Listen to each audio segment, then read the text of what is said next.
All right. Hi, folks. Thanks for joining us today. And I'd like to thank our co-sponsors, Candles, the Holocaust Museum and Education Center, and the Jewish Community Relations Committee, whose support helped make this program possible today. My name is Michael Brown. I'm Executive Director of the Indiana Jewish Historical Society. I'd like to introduce our speaker today, Dr. Mark Bryan Rigg. He's an award winning author, a veteran, and historian of military history. I was first introduced to his work by a book called Rescued from the Reich, which read like a suspenseful thriller. One thing that grabbed my attention was Benjamin Victor Cohen, a man whose name I once heard of as an architect of FDR's New Deal. However, I had no idea that he had a role in rescuing a Jewish family during the Holocaust.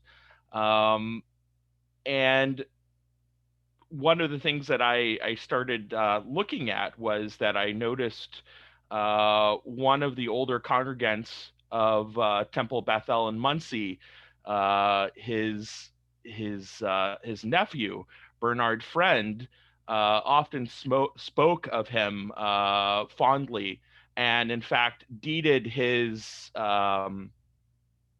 works to the Ball State Library. So, one place that you can find a lot of information about Benjamin Victor Cohen is at the Ball State Archives.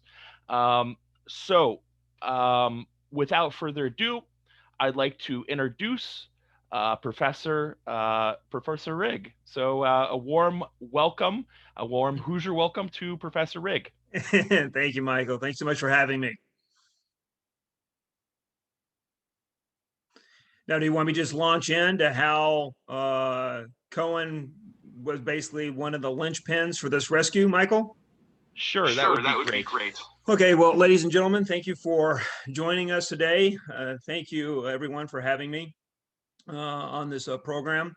So I first came into awareness, if you will, of this unique rescue in 1994, when in a few books that I was looking at, it just mentioned in passing, one being Ein Stück von uns by Ralph Vogel. He was a German journalist. Ein Stück von uns is one part of us.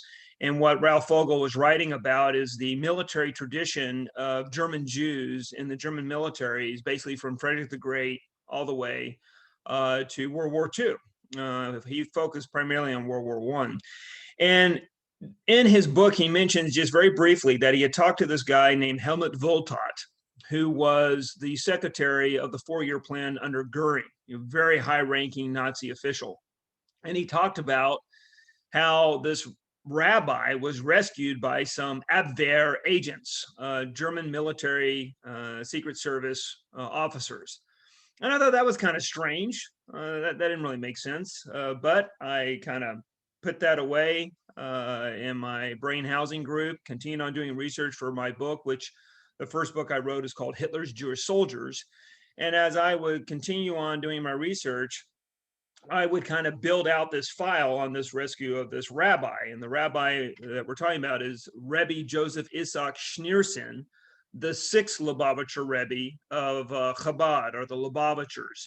Many people know the seventh Lubavitcher Rebbe, Menachem Mendel Schneerson, who was his second cousin as well as his son-in-law. But fewer people know about the sixth Lubavitcher Rebbe and the rescue that happened to get him to America. And what's interesting for a lot of Lubavitchers and American Jewry in general to know is that if you don't have the rescue of the sixth Lubavitcher Rebbe, you don't have the rescue of the seventh Lubavitcher Rebbe, who was in Vichy, France at that time. So, is critical for the Lubavitch that we know today, or Chabad as we know it today, that this rescue happened, or, Chabad would not be a force that it is. So I saw this in 1994, and I slowly but surely started collecting documents on this rescue. I eventually found the family of the German officer who rescued him and started interviewing them, 4 children, gathering all their documents. I eventually came into contact with the Lubavitchers in Crown Heights, and started interviewing them, collecting documents. And and then I went to Germany, found documents there. And then what's critical, speaking of our Indiana guy, Benjamin Cohen, I found a lot of documents about him in the National Archives. And I think that's why, if you look at Lazar's biography with Yale University Press on Benjamin Cohen, it's a wonderful biography that documents what you're talking about, Michael, how this guy was part of FDR's brain trust and was a brilliant mind in the 30s of bringing together what we today call Medicare, Medicaid, Social Security, and so on. He was one of the prime architects of the New Deal. And it was an incredible humanitarian. And he's a story of what makes American Jewry, or Americans in general, just great. I mean, he's a son of Polish Jewish immigrants, came here, and they built a life for themselves, and he got very well educated. And here was this guy that came from the shtetl, if you will, or his family did, in Poland. And then just in a few decades, he's one of the most powerful advisors to FDR. And I guess Lazar, in his biography, he missed this because it's really not in Benjamin Cohen's papers, which is kind of shocking. You would think that he would have written more about this, but he's all over the place in the National Archives and the State Department documents as they're talking back and forth between the Germans and themselves of coordinating this rescue. So let's back up and look at, why was Benjamin Cohen even involved with this? Well, the reason why people were interested in Rebbe Schneerson was that in 1929, 1930, Rebbe Schneerson, Joseph Isaac Schneerson, the sixth Lubavitcher Rebbe of the Lubavitchers. And for those of you who don't know who Chabad is, the Lubavitchers they're ultra Hasidic Jews. They're probably one of the largest Hasidic community, ultra-Orthodox, very religious communities in the world. And at this time, they were very prominent in Russia and Poland. And, it's hard to come by numbers, because when you talk to Lubavitchers, they overinflate the numbers. And when you look at some of the sociological studies that were being done in the 20s, 30s, and 40s in Poland and Russia, and it's hard to really ascertain what their numbers were. But we're talking about millions of people who followed them or were part of their community at this time. So one way that Benjamin Cohen actually and others in the government were able to convince FDR and other people that this was a group to be taken seriously, is that they compared Rebbe Schneerson as the Jewish Pope of the Pope of the Jewish world. And so, for those of you who don't know about this, this is a big community in the history of Jewry and Judaism. So, coming back to 1929 and 1930. Rebbe Schneerson is doing a lot of activities in Russia that are against the Soviet regime, because the Soviet regime was very much against religion. But he didn't care. God was on his side, and he was going to help his flock and continue on with the yeshivas, with Jewish learning, and keeping the law. So he gets arrested several times. Gets beaten up in prison. The Soviets are brutal with him and other rabbis all throughout the Soviet Union. Well, just like Chabad is very influential today, Chabad has sent groups out all over the world, and there was a presence here in America. And in 1929, when he got arrested and was condemned to death, a lot of people started pushing the U.S. government. And this eventually got to very prominent people, one of them being, Justice Louis Brandeis and others. And they brought it to the attention of Coolidge and then later Hoover about the problems that they were encountering with the Soviet Union not listening to them, saying, hey, don't kill this guy. And so the White House intervened, and the Russians released him for political reasons. And he was able to get to Poland. And of course, the death sentence wasn't carried out. And so the Rebbe did a goodwill tour in 1930 throughout America. He actually met, the president at the White House, and he met other prominent leaders. Phil Kleinfeld, a local politician in New York, Robert Wagner, a senator. He met Louis Brandeis. Some of his people are him. I haven't been able to actually document this, but Benjamin Cohen became very aware of him at this time period as well, because he went around especially in New York, giving talks and praising the U.S. government for saving his life. The Lubavitchers took this PR opportunity and just really blew it up. Hey, he's meeting the White House. Here our Rebbe is meeting the president of the free world. And so there was a lot of brouhaha around his tour in America. He was raising funds for the new center for Chabad right outside of Warsaw, and he was raising funds for Chabad in America. So he goes back to Poland after this, goodwill tour. He met a lot of American politicians. They're impressed that he's like one of the representatives for Judaism in the world, and and then of course we got the 30s going on, and Hitler and Mussolini are raising their ugly heads, and in 1939, when Germany invades Poland, the Lubavitchers in America are frantic, because they are convinced that Hitler is definitely going to kill the Rebbe. And to be fair with that prejudice at the time, I mean, Hitler did have units, Einsatzgruppen, going into Poland that were, their mission statement was to find the intelligentsia and leaders and Jewish leaders and kill them. So their fear was warranted. So, Lubavitchers can really make themselves feel that they're bigger and stronger, and they're everywhere. I love the kind of joke to describe what Lubavitch is like. There was this cartoon recently, says, intelligent life has been found on Mars, and as you look over the horizon, you see the golden arches of McDonald's, and then right next to it are Chabad house. So, Lubavitchers, they plant, they're like the Mormons of the Jewish world. They plant these Chabad houses all over the place. Rabbis go out, they build communities all over the world. And at this time, they were doing a pretty good job of doing this in the New England and Northeast. So a lot of these rabbis got together, and they started going to those contacts that in 1929 and 1930 that had helped rescue the Rebbe. And one of the key thing that Benjamin Cohen did at this time, when he was approached, he obviously got in touch with Louis Brandeis. We had about one more year of his life before he would die. And he got in touch with the senators, and he started mobilizing the political wills of Washington to rescue the Pope of the Jewish world, Rebbe Schneerson, Joseph Isaac Schneerson. And Benjamin Cohen, through remarkable contacts, knew a guy by the name of Robert T. Pell, who was in the Foreign Affairs Office.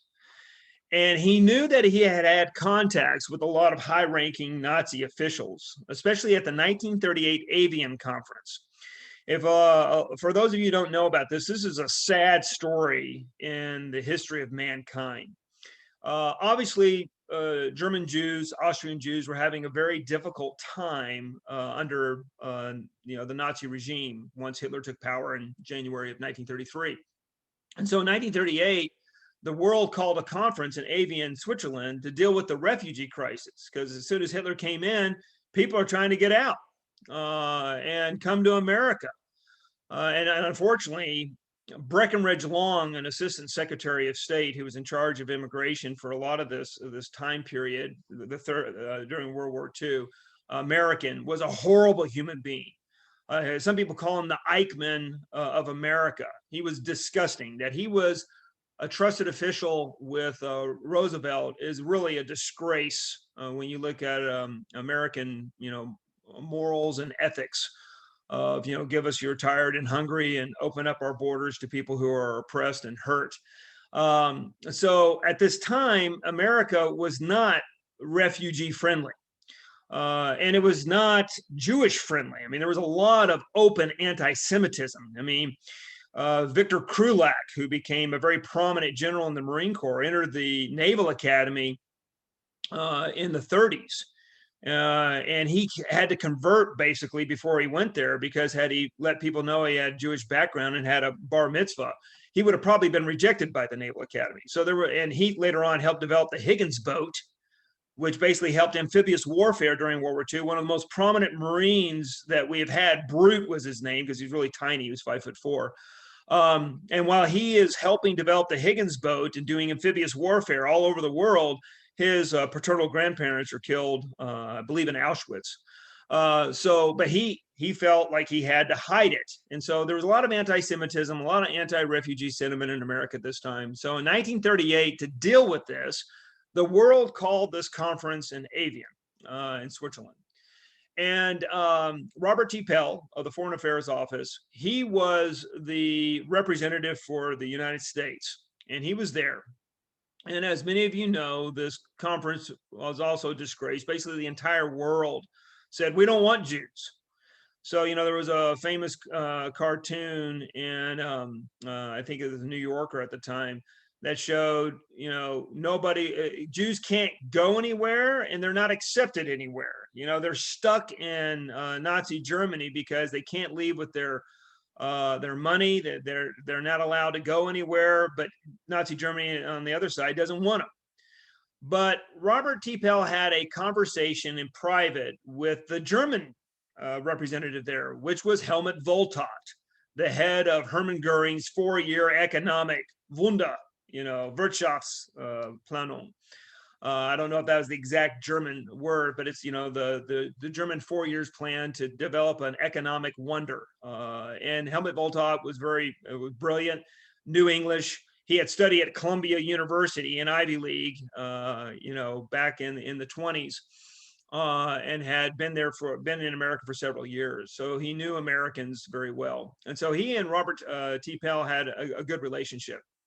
And they both basically said, hey, this is a sham, this whole conference. And Helmut Voltat looked at Robert T. Pell. He says, if there ever is a Jew that you really want, just get in touch with me and I'll do my best to help out. So Benjamin Cohen knew Robert T. Pell had this relationship and had this experience. So as soon as all the Lubavitchers came back to the government, if you will, from their big push in 29 and 30 to get the Rebbe rescued from the Soviets, now these guys come back to rescue him from the Nazis in 1939. Robert T. Pell becomes the linchpin, gets in touch with, Benjamin Cohen is a linchpin, gets in touch with Robert T. Pell, and Pell then gets in touch with Voltat. And he says, you remember our conversation? Voltat says, yes. He says, can you help me out? And this is where this incredible story of these strange bedfellows coming together to rescue the Rebbe happened. So when Pell got in touch with Voltat, Voltat said, I'll help you. And then Voltat got in touch with the head of the German Secret Service, Admiral Canaris, who was known not to be friendly to the Nazis. He liked what Hitler was doing of building back the military, building back the government, building back the infrastructure, putting people back to work. I mean, a lot of people, always ask, how could people follow Hitler? And I struggle with that question too, when you know what the man's all about.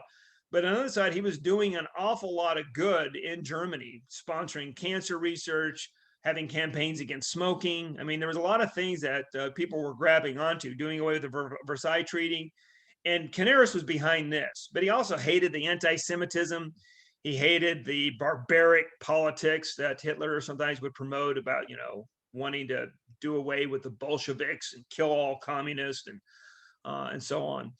So, he and Voltat knew that Canaris had these sentiments, so he felt like he could actually trust him in rescuing the Pope of the Jewish world, Rabbi Schneerson. So he gets in touch with Canaris. Canaris agrees to help, and this is where it gets, even stranger. Canaris goes to one of his trusted underlings, the guy who was in charge of economic espionage in the Abwehr, a person who had a PhD in economics from Berlin University. His name was Ernst Bloch. And he was what the Nazis called a half Jew, a Mischling of the first degrees, Mischling ersten Grades. And he had actually, with the help of Admiral Canaris, had been Aryanized by Hitler. Hitler looked at an application from this guy, saw his military record from World War I. He basically had a Silver Star, a Bronze Star, had the equivalent of 5 Purple Hearts, had a horribly disfigured face because he took a bayonet up through his jaw and into his mouth in World War I and was left for dead on the battlefield until they found him a few days later. I mean, this guy was a hard warrior, was a good platoon leader in World War I, was a brilliant mind, PhD. And Canaris has this conversation with him and says, hey, we want to do some goodwill with America. I mean, people need to realize in 1939, we still had diplomatic relations with Nazi Germany. We weren't at war with them for over 2 years before we would be at war with Germany. So we had diplomatic relations with them at the time, and we wanted to keep peaceful relationships with Italy and Germany as best we could. So, Canaris wanted that as well. And so he said, Bloch, we've been asked by the Americans to get this guy. I know you have some people in your organization that are also of Jewish descent. One guy that was under Bloch actually could speak Yiddish. He had a Jewish grandfather who was a rabbi that had raised him, and he was a corporal. And he asked Bloch with these men, hey, you got to go up to Warsaw and find this rabbi. And I don't have the memorandum of the conversation that they had, but I've often thought that, Canaris is sitting down with Bloch and say, hey, I got a mission for you. You're going to go up to Warsaw. You're going to find the most ultra-Orthodox Jewish rabbi in the world, and you're going to rescue him. You can't miss him. He looks like Moses. He sends Bloch up. So Bloch takes his men. He has also contacts in Warsaw already because, when this rescue mission starts to really gain momentum, we're talking about it's November and December. Warsaw has fallen. Poland has fallen to the Germans very quickly. And now you have German rule in Poland. And so Bloch, this hardened veteran with iron crosses on his chest and, swastikas on his uniform and a hardened face, with an entourage of usually probably 4 to 10 guys with him. They're marching around Warsaw, going up to ultra-Orthodox Jews going, hey, where's the Rebbe? We want to rescue him. And a lot of people are like, sure you do. And so the Rebbe was in hiding at this time for obvious reasons. And there was this constant flow of telegrams and telephone calls going on with the White House, with the State Department, with Voltat, the German Secret Service, the American Embassy, and then the Lubavitchers are all over the place. And coming down from Latvia, one's in Poland and one's in Germany, coordinating this as best they can, and trying to get the Rebbe before the Gestapo or the SS gets him and takes him out like they've been doing with a lot of other rabbis and killing him. And it's a cat and mouse game this whole time. Well, Benjamin Cohen stays right in the middle of all this, kind of coordinating the people in the U.S. government and in America, working with the guys in the embassy in Berlin to get the information they need to get to Bloch so he can try to find where the Rebbe is. And then information's coming from Latvia and Sweden, as well as in Poland from the Lubavitchers to the government to try to coordinate all this as well.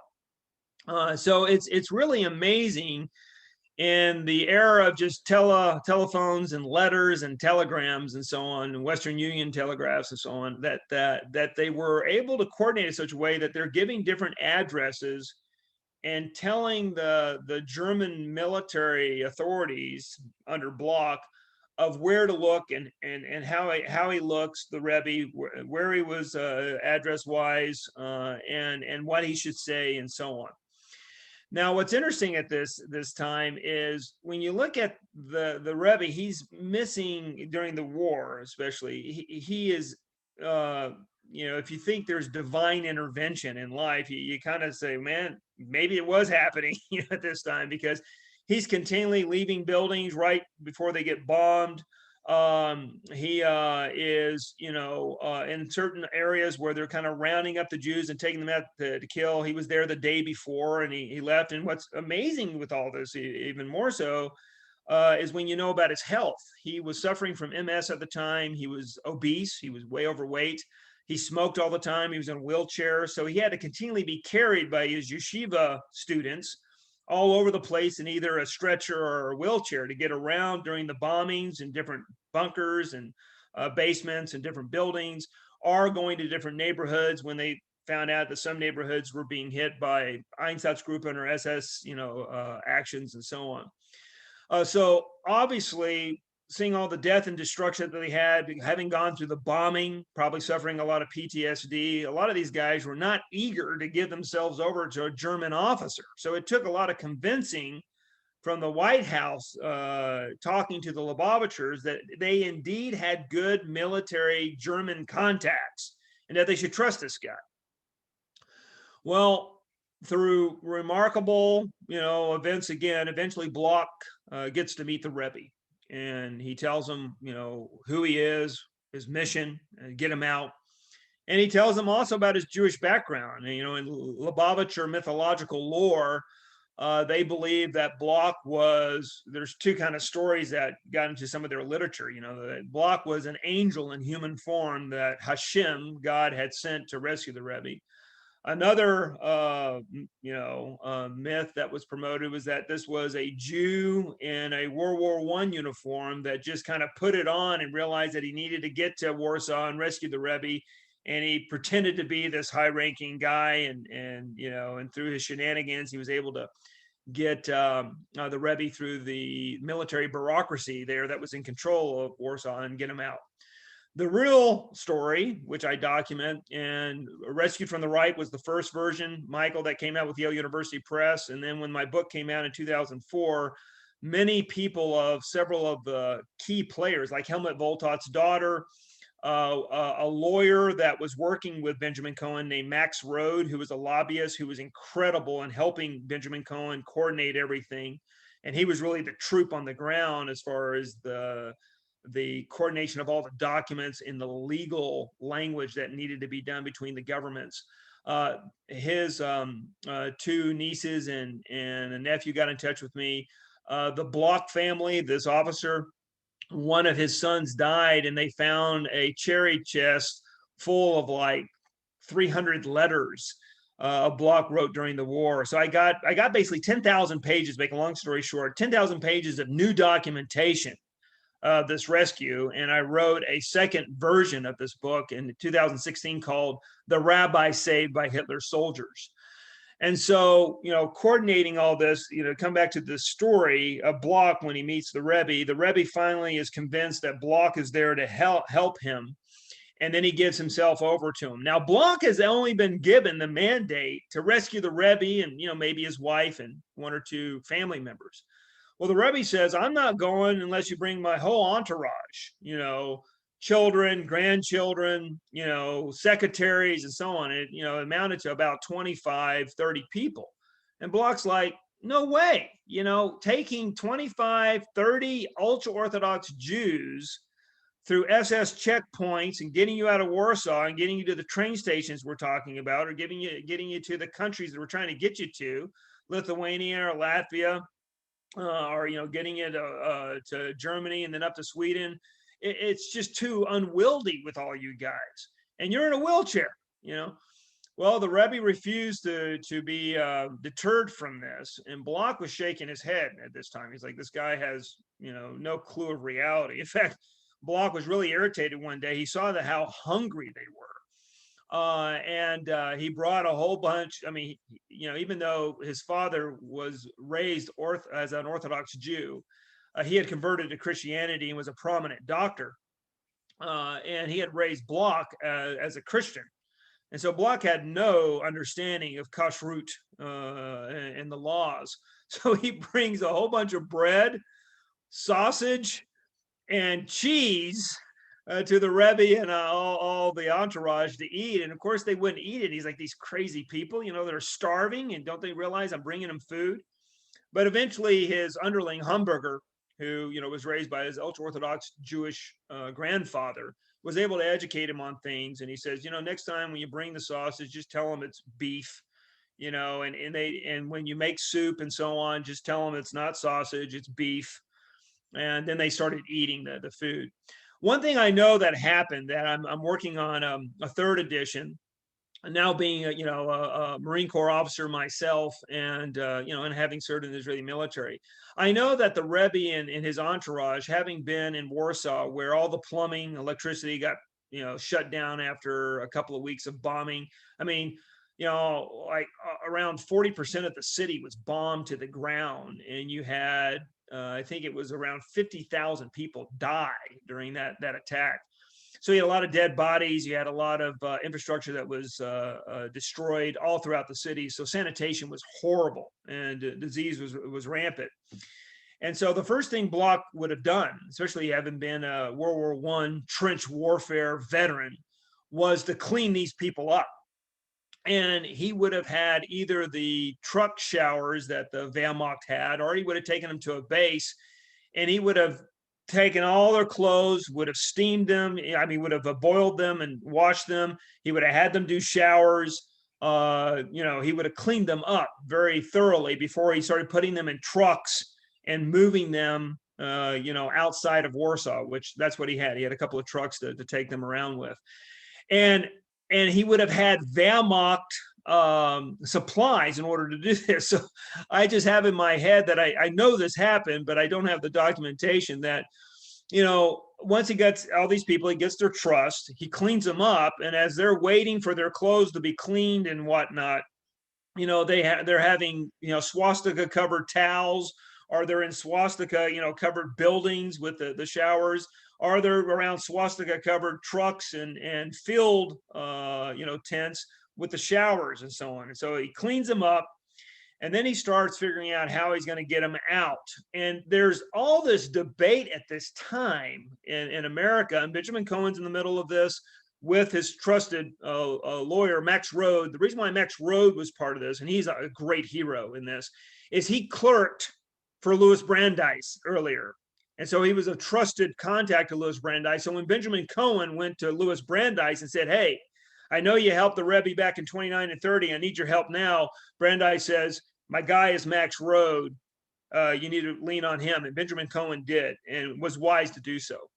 And from what I've been able to gather, Benjamin Cohen was a very, very good judge of character. He knew who you could trust and how to handle people in the government. He knew who to avoid, like Breckinridge Long and Avra Warren. These were the two guys head of immigration at the time. Horrible human beings. And he knew how to avoid them and go around the bureaucracy to get the documentation they needed in order to get the Rebbe out. Now, there was all this discussion at this time. Should we take him south, go through Italy and go through the Mediterranean and get him out that way? Should we take him to Palestine? Or should we go north and go through Riga, Latvia, and maybe get him to Switzerland?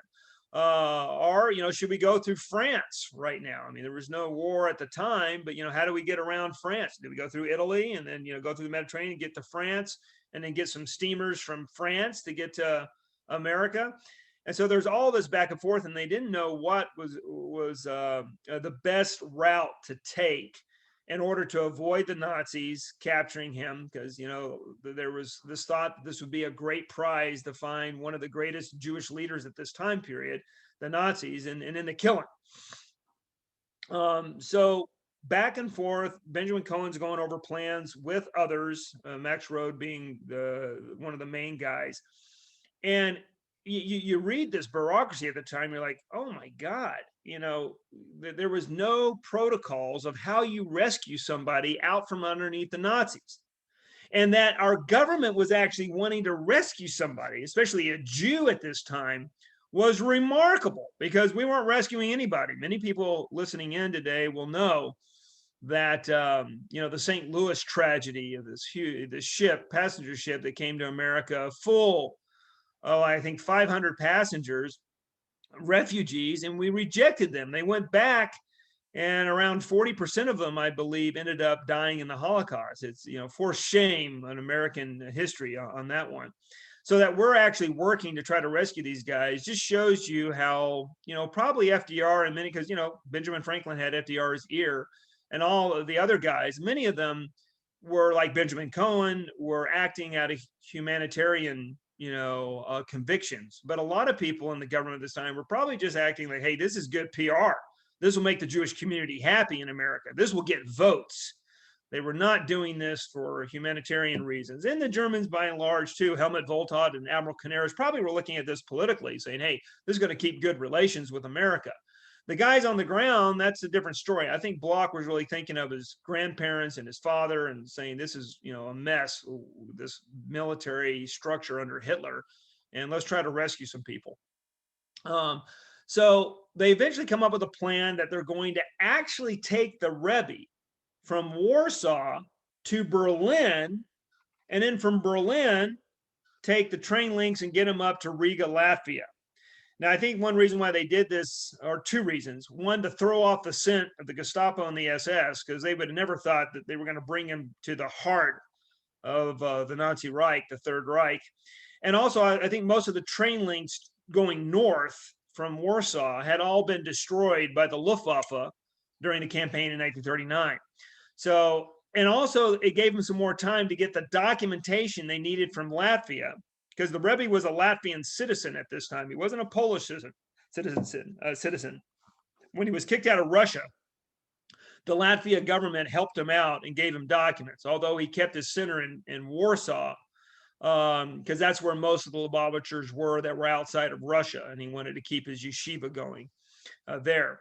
So they still needed to get the papers and get the immigration office in America to open up the borders of America to him, because we can get him out of Nazi Germany and get him to Latvia or get him to Sweden. But then he's stuck there. So, we got to get these papers, and maybe dealing with the American embassy in Berlin, working with the Latvian embassy, we might be able to get something done. So I think that's another reason why they went to Berlin. So here again, two reasons why doing that: throw off the scent of the SS, and then get there, deal with some of the bureaucrats that are there, and try to get the documentation the Rebbe needed. And they do get it. You get some of the documentation they needed, especially from Latvia. They got the travel documents from Latvia. So when he got to Berlin, Bloch switched him over to the diplomats, and got him on a train to go up to Latvia. Now, what's interesting is during this travel outside of Warsaw, where he had to get to a functional train station outside of Warsaw with trucks, he had to go through 2 or 3 SS checkpoints. And Bloch was a master, actor. He would go out, and there was this one scene where an SS officer sees that he has like 20 ultra-Orthodox Jews with him. He's like, what are you doing? Who brought the circus to town? This doesn't make sense that you're traveling with these guys. Well, Bloch says, hey, we're taking them outside of Warsaw. We're going to make them dig their own graves, and then we're going to kill them. And when the SS officer was convinced that that's indeed what he was going to do, he get back in the truck with the Rebbe. He says, hey, I'm half Jewish. I'm here to rescue you. Don't worry about it. And then they would drive through these checkpoints. Really remarkable what Bloch did. I mean, what Bloch had to do countless times was something that, he went beyond the call of duty in many respects. I mean, if he didn't care about these Jews, and if he didn't really want this mission to happen, I mean, and Admiral Canaris for that matter too, they could have gone to Warsaw, done nothing, let the Rebbe die, and stay there. Come back to Berlin, right? The U.S. government said, hey, we did everything we could. We looked all over the place. We couldn't find it. It still would, create goodwill. Unsuccessful mission, but hey, goodwill, we did try.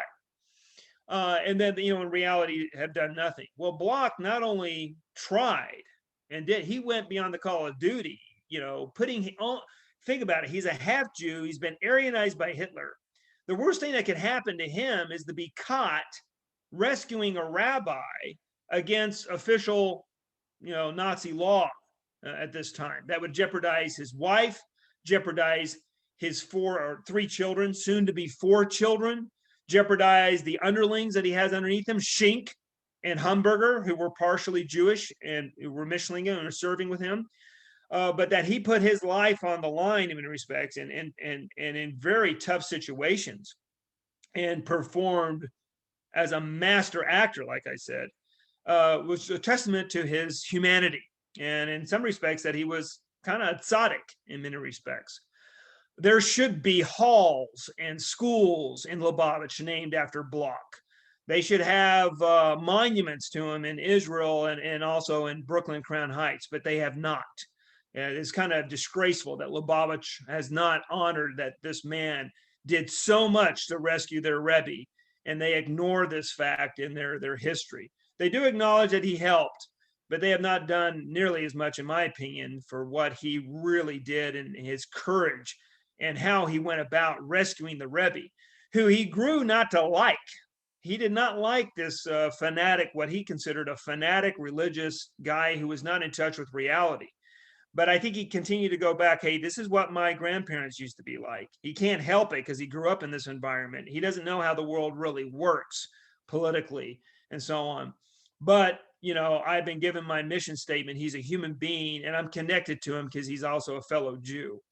And I think this is a testament even more so for him as he's voicing his disgust for their religious beliefs and their ways, that he still saw their humanity and he did the right thing.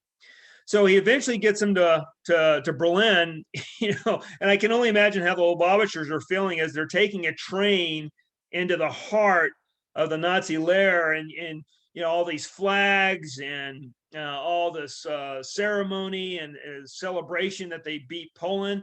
Also, you got all the military hardware coming out of Poland going to the Western Front in preparation for the invasion of Denmark and France and Norway. So he's seeing all this military hardware. Berlin is at the height of its power, and here he comes in a train to, I believe, Zoologische Garten main Hauptbahnhof, the main train station there in Berlin. Well, Bloch makes sure he's taken care of. He escorts him actually to the Jüdische Gemeinde, the Jewish community center, and that's where they stay, Bloch with them, guarding them. And then once they realize they're in good hands, Bloch turns them over to the diplomats, Latvian diplomats, American diplomats. They're giving the papers to get to Latvia. He gets on a train, goes up to Riga. He's met with a whole bunch of Lubavitchers there celebrating his rescue and so on. Now, this is what's crazy, this story. I mean, you know, there's so many times the Rebbe should have died, and he just did it. He's sitting in Riga waiting for the papers. And now this is the spring of 1940, winter, spring, February, and March. And the papers aren't coming through America. Benjamin Cohen and Max Rode and the Lubavitchers in America are doing everything they can to push, you know, heaven and hell, move heaven and hell, if you will, to get the immigration office to get the visas to him and his family. Well, they find that all the people who are Latvian citizens can get visas because the quota is open for them. But one of the Rebbe's daughters and his son-in-law were Polish citizens, and they denied those because the quotas had been filled. You know, there was too many Poles. So the Rebbe was only able to take a few people, a portion of his people from Riga to Sweden. And I got to meet his grandson, who was with him, Barry Garari, who was really the heir apparent for the next Rebbehood, if you will, compared to his uncle. Or his father was also, you know, in line to be the next Rebbe, but his uncle gets it.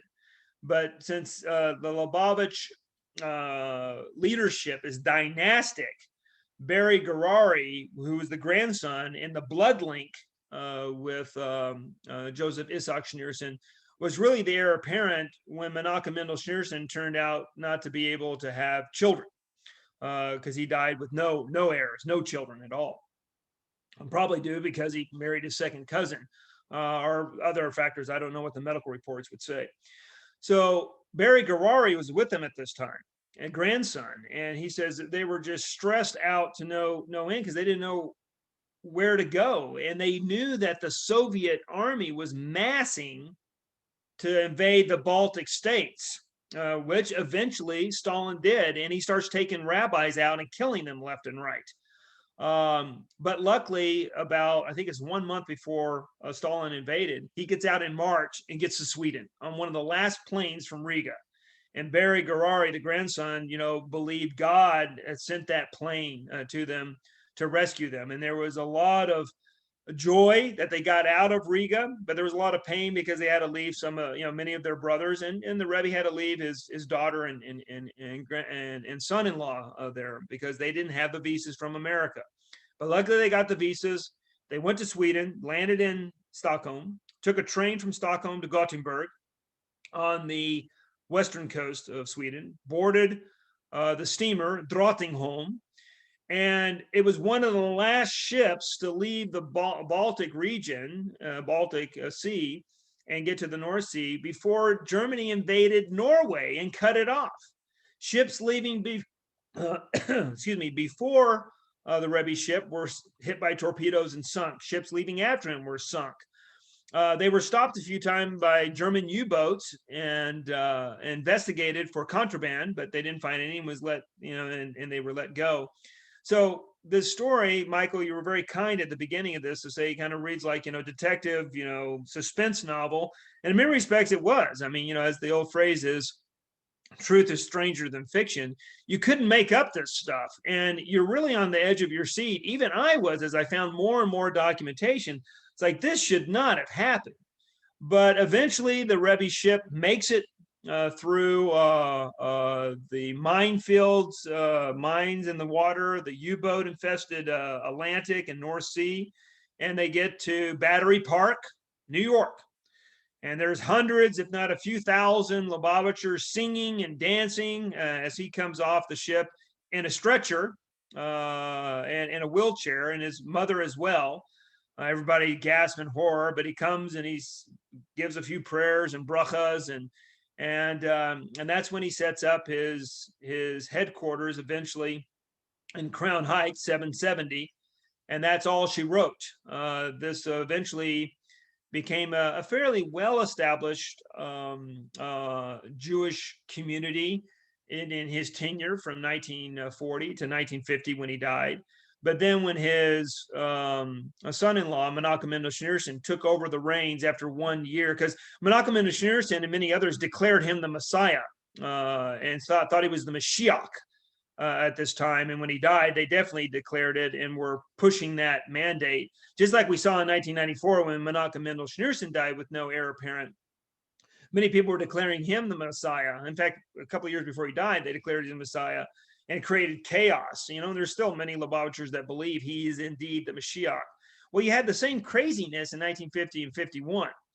But eventually, when he wasn't coming back alive or the age of the Mashiach wasn't going to happen, Menachem Mendel Schneerson took the reins of the organization, and he really made it the powerhouse that it is today, where almost any city you go to in America, you have a Chabad house. Almost every university, you have a presence of Lubavitch on campus.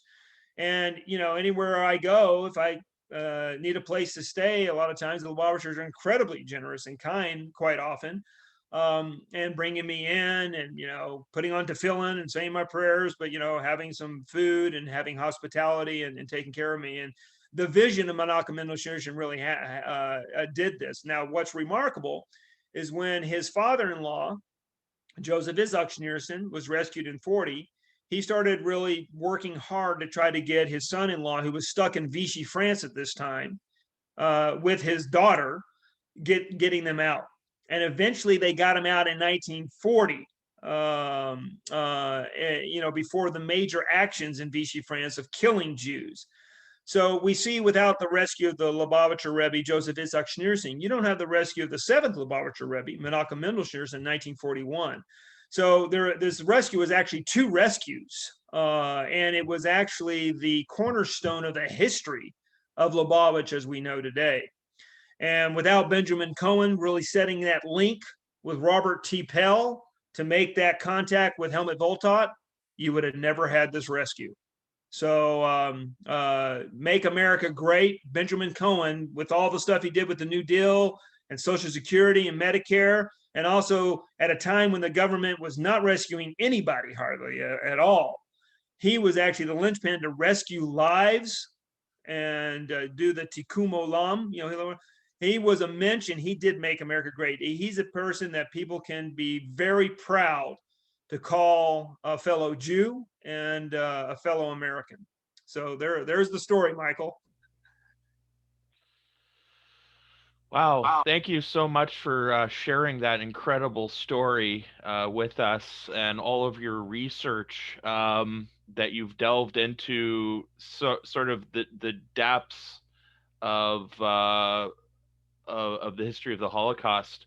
Um, my first question is, when you start researching things, and this is what I'm very interested, you kind of start drawing different conclusions from the information that you're looking at.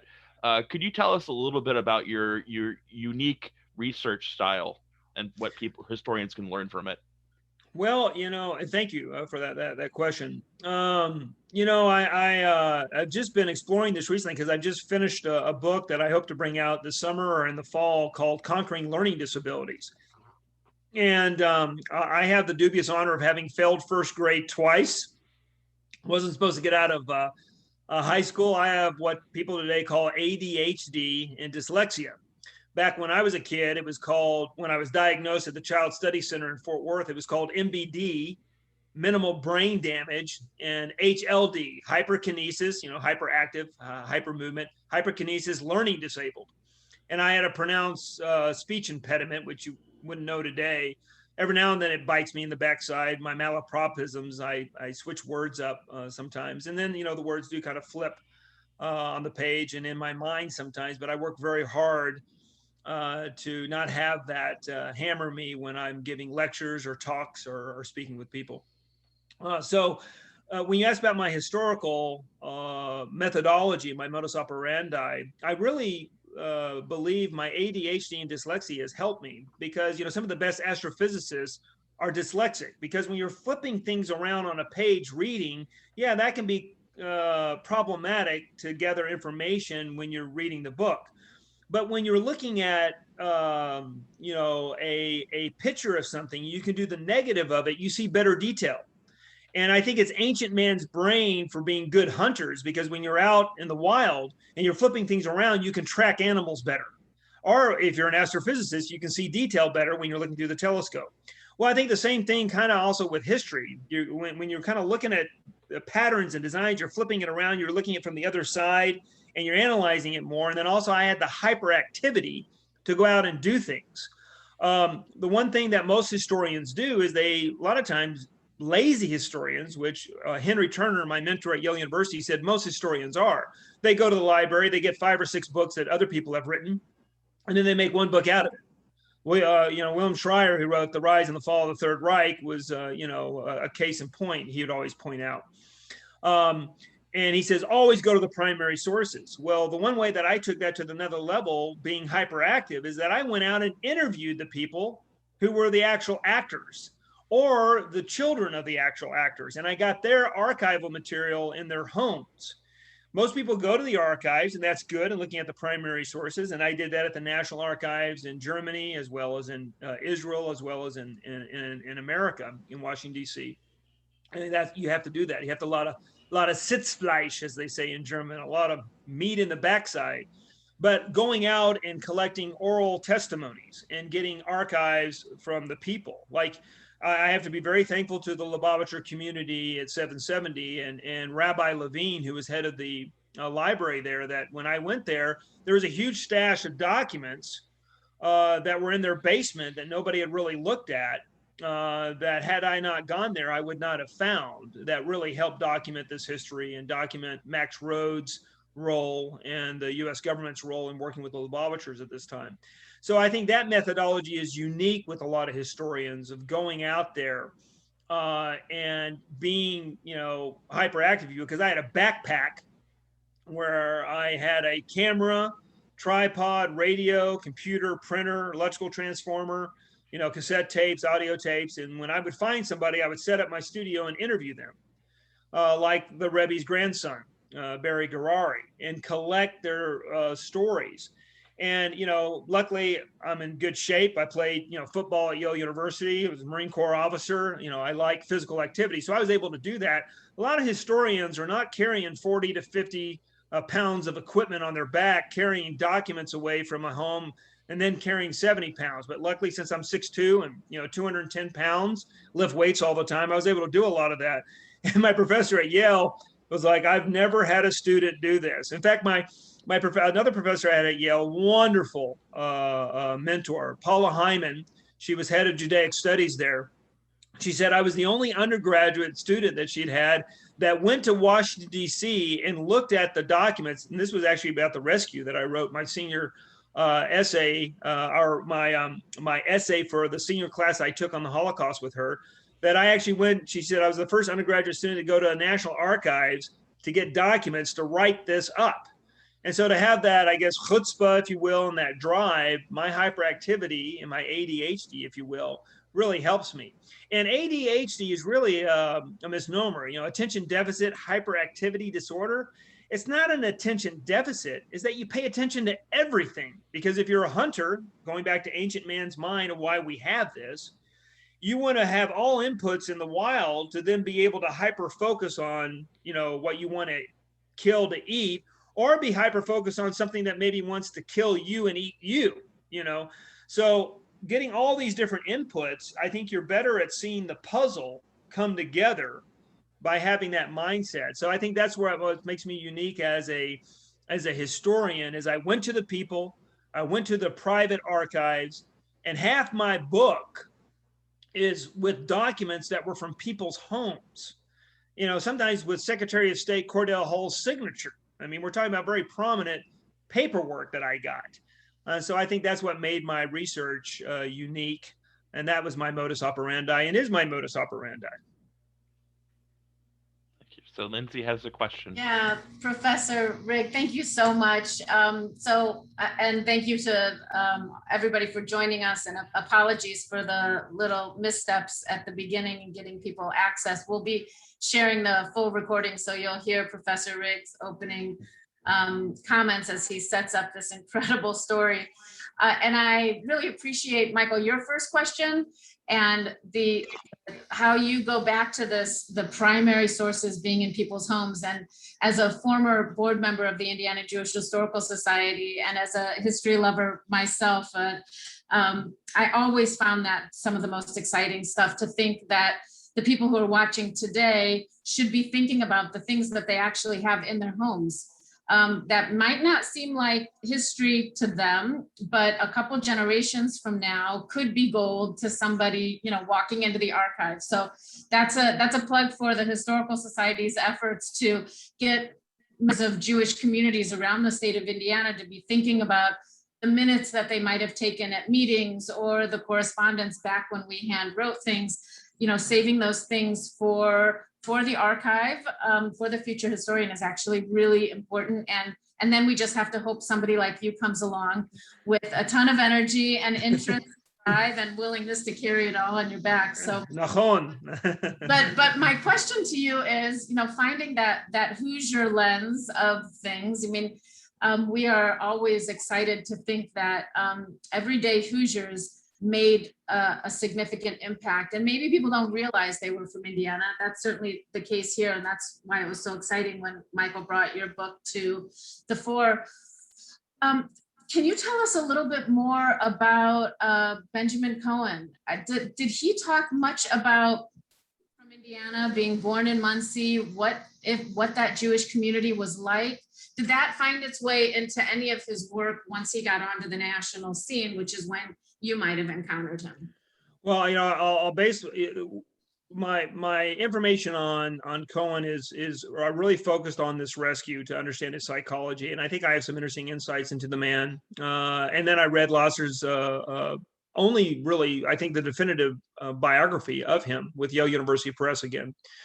That came out, I believe, in 2001 or 2002.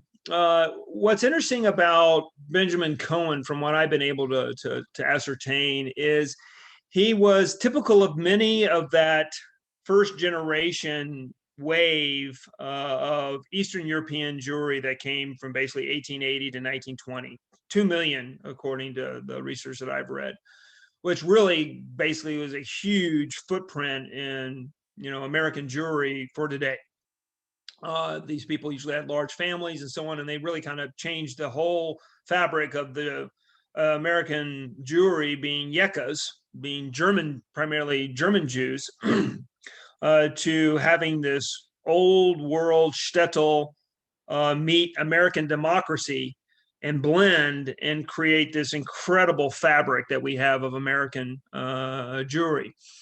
Most of them, though, in that first generation were like, you know what? I can't have tefillin, I can't have side locks, and I can't wear a strimal, and people take me seriously in a law firm. I got to assimilate, and many of these guys threw away not only the strimal and the kaftan, but they threw away the yarmulke, and they blended into America. That's almost a great story of America that, hey, we're all Americans, we're all working this together, and we're all going to be, playing by the same rules, speaking English, wearing the nice suits and so on. And Benjamin Cohen played in that role. Now, he never forgot where he came from, and we see that with the passion that he had with helping Rebbe Schneerson. I mean, from a few of the correspondence I saw, he also was kind of disgusted with the Lubavitchers and their theology, how they put down Gentiles, how they don't really work with the yeshiva world. He was really upset with the Rebbe when he came over to America, and instead of working with Rabbi Cutler, an amazing Orthodox rabbi with the VOD, rescuing Jews, basically brought about the War Refugee Board, which saved at least 100,000 people. The Rebbe was against all that and was saying, you're causing the Holocaust and God's punishing us because of Reform Jews and so on.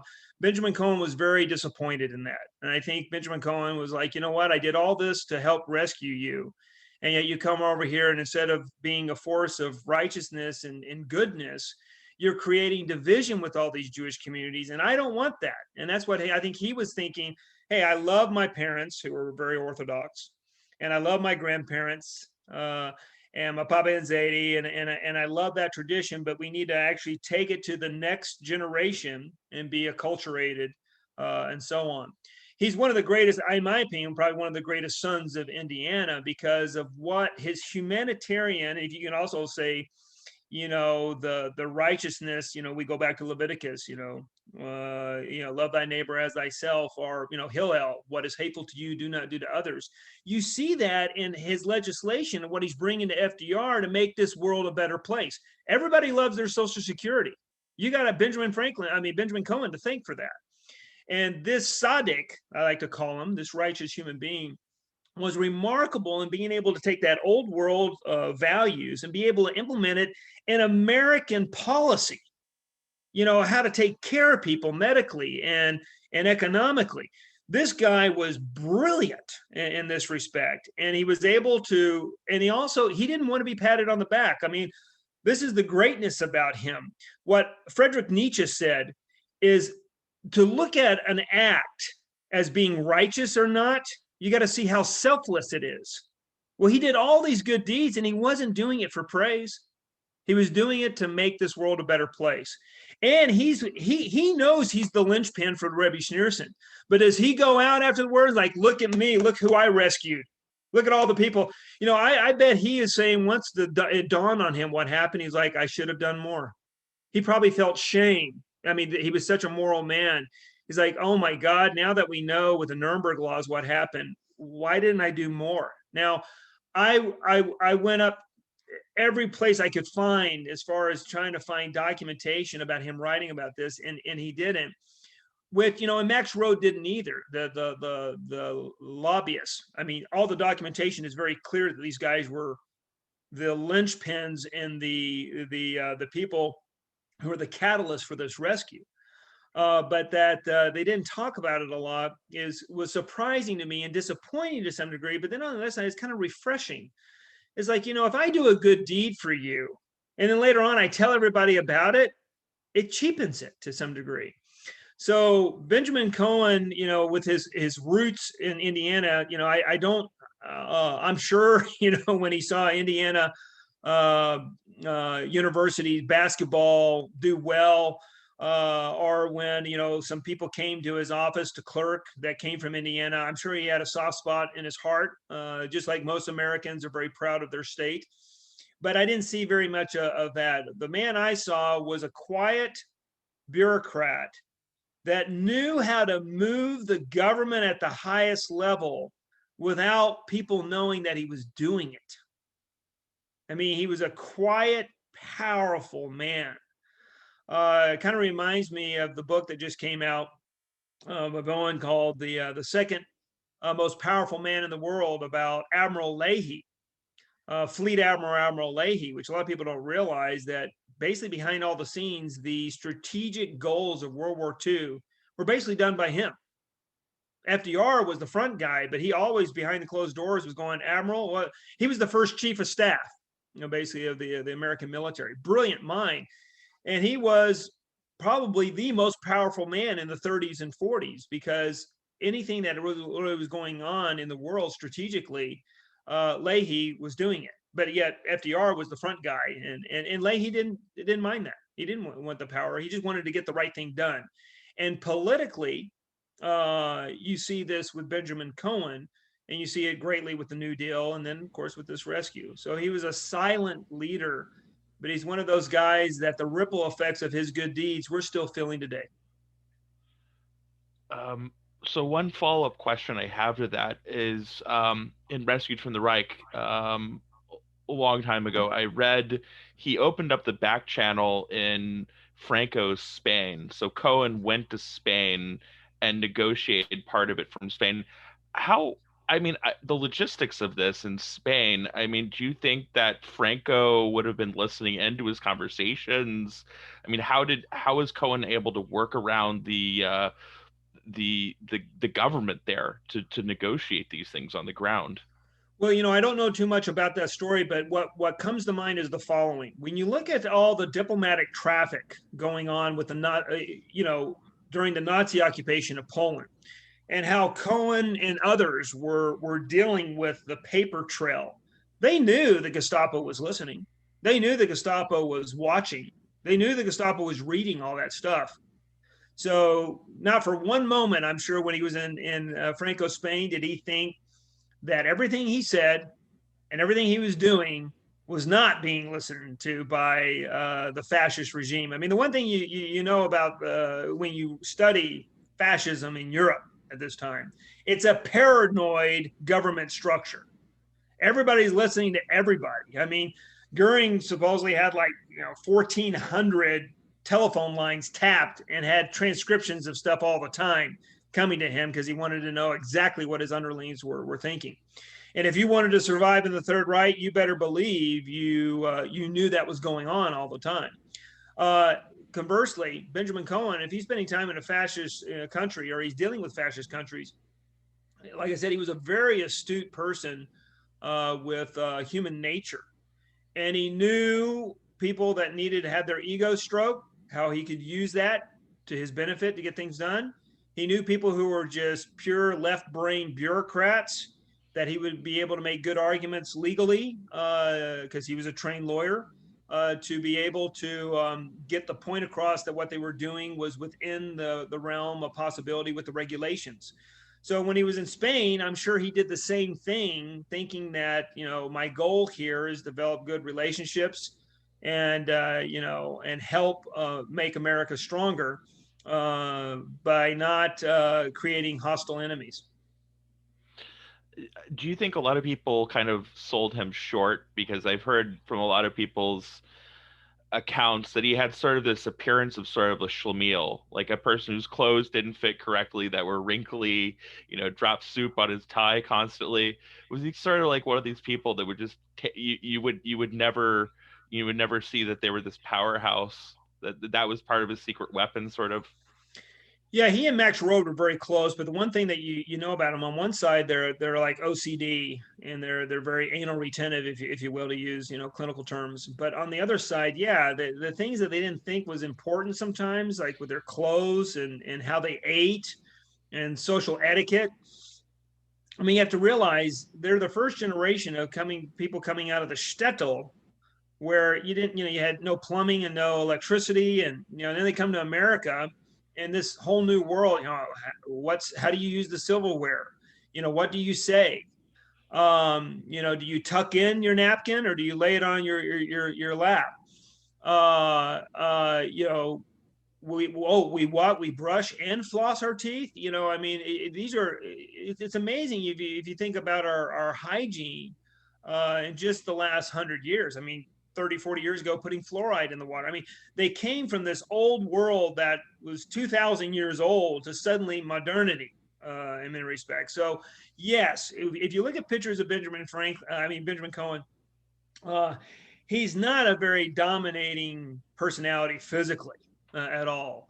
And he looks like a geek and a nerd, and even more so to his power. Now, I think he also was astute. He's like, okay, I'm not a 6'4", 6'3" Admiral Leahy or a dignified Harvard man like FDR.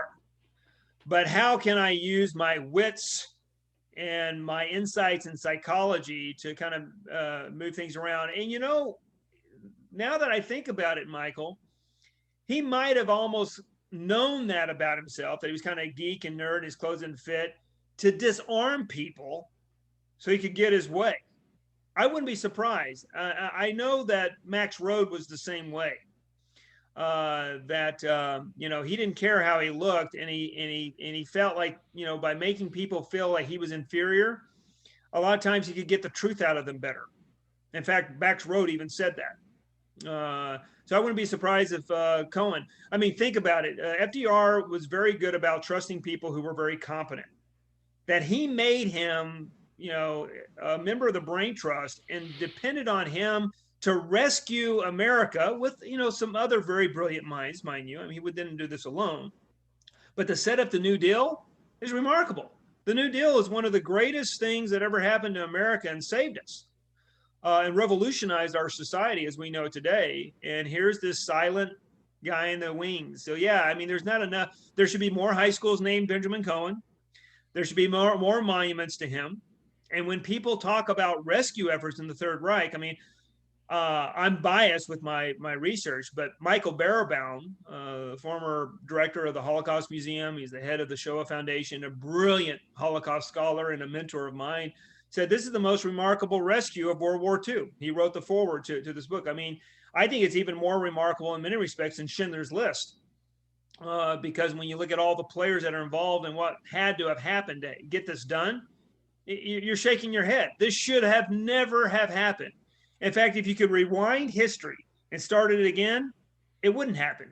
I mean, if you had done this like 1,000 times, 999 times, the Rebbe would have died and this mission would have just fallen apart. But this one time it did. And, we have Benjamin Cohen to thank for that.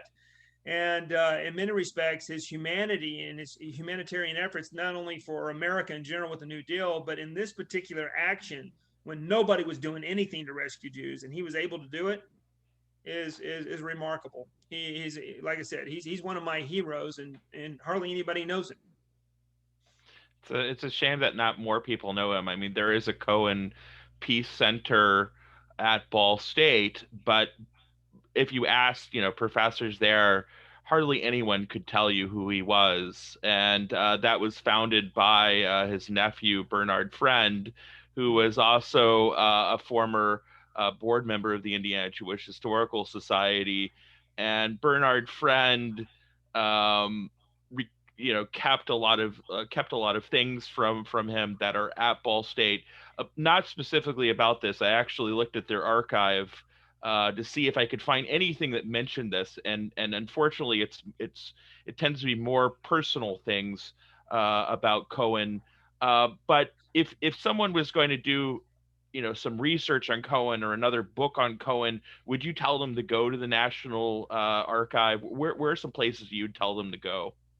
Yeah, they definitely want to go. There's two reservoirs of documents that when I looked through them, hardly anybody looked through them. In fact, at the time, two of the archivists that were helping me told me that one had never been opened since World War II, which is shocking to me. It's about the State Department. You think this thing would have gone through with a fine-tooth comb. So yeah, College Park, Maryland is our National Archives. And for a while, there was a wing of it that was on Pennsylvania Avenue that dealt with immigration and State Department issues. And sometimes you had to go there. So there's two centers. I think they closed that down primarily and moved most of all the archival material of our government to College Park, Maryland. So you got to go to College Park, Maryland. And there's two files. One is the State Department interaction And then the other one would be the immigration issues. If you're looking at this particular a chapter of American history about the immigration issues at the time and our interaction with the Nazi government. Now, if you want to look at the brain trust of FDR, you want to go to Hyde Park, which I did, where Roosevelt's library is. And you want to start looking at the development of the New Deal and the drafts that were done and how Benjamin Cohen, went back and forth on issues. And that's also in the National Archives. That's also at Hyde Park. Now, to my knowledge, when I was looking at a little bit of those at both the places when I was there, just to get a feel for the men around Roosevelt and Benjamin Cohen, it's voluminous. And it's not real, sexy material to go through. I mean, a lot of times, looking at this rescue and Nazis and, the espionage going on. I mean, there's a lot of drama, and it's exciting to look at. Now, I don't want to say that all my research was always exciting, and I was jumping up and down. I mean, it's still, going through 30,000 pages of documents to find the gems that you needed to write this history and the lessons to impart to people from it. It takes a lot of time. And I usually stand up and rock back and forth. I kind of davened, if you will. When I was in the yeshiva in Israel, going back and forth and studying, I love doing. And I've always kind of done that since I was a kid when I study and read. So I'll stand up at my desk going over the documents, diving, then I'll make notes and then start making my note cards, and I'll start writing my books.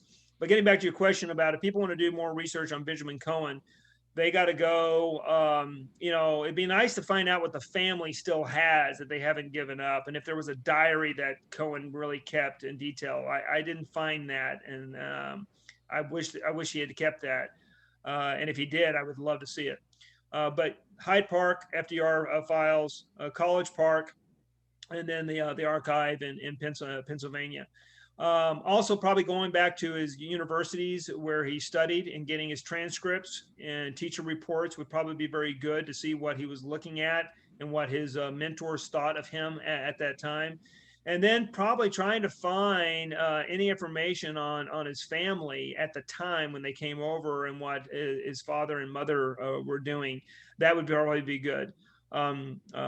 Benjamin Cohen needs more biographies of him. That was one thing I was very disappointed, Michael, when I was doing research, that I didn't find hardly anything. The only real biography I found was one by Yale University Press, very good press, that Lasser brought out in, I think, 2002, 2003. Wow. Do we have any other questions from the panel here?